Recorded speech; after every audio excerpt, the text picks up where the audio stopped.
अहम खबर दें कि आपको इस्लामाबाद में नूर मुकद्दम के कत्ल का लर्जा खेज वाक़या। इस्लामाबाद पुलिस मरकजी मुलजिम जाहिर जाफर को लेकर लाहौर पहुंच गई। मुलजिम जाहिर जाफर को पंजाब फॉरेंसिक लेबॉर्ट्री लाहौर पहुंचा दिया गया। रिहाइशगाह से रिकवर की गई फुटेज का फॉरेंसिक तज्जिया किया जाएगा।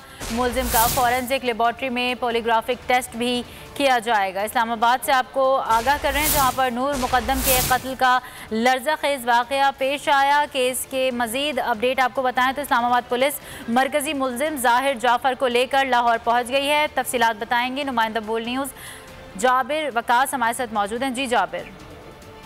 जी बिल्कुल, इस्लामाबाद में गुज़श्ता उन दिनों जो लर्जा खेज वारदात सामने आई थी नूर मुकद्दम कत्ल केस में, उसमें मरकजी मुलजिम जाहिर मुकद्दम को लेकर जो है जाहिर जाफर को लेकर इस्लामाबाद पुलिस की टीम जो है वो लाहौर पहुंची है और लाहौर में मौजूद फ्रांसिक लेबॉर्ट्री में मुलजिम का पॉलीग्राफिक टेस्ट कराया जाएगा। फ्रांसिक लेबॉर्ट्री में रिहाइशगाह से का फ्रांसिक तज्जिया भी किया जाएगा। इस तमाम सूरत हाल के लिए आज इस्लामाबाद पुलिस जो है वो मुलजिम जाहिर जाफर को लेकर लाहौर पहुंची है। इसे मुकम्मल किया जाएगा और उसके बाद जो पुलिस जाहिर जाफर को लेकर वापस इस्लामाबाद रवाना हो जाएगी। बहुत शुक्रिया अपडेट करने के लिए जाबिर वकास।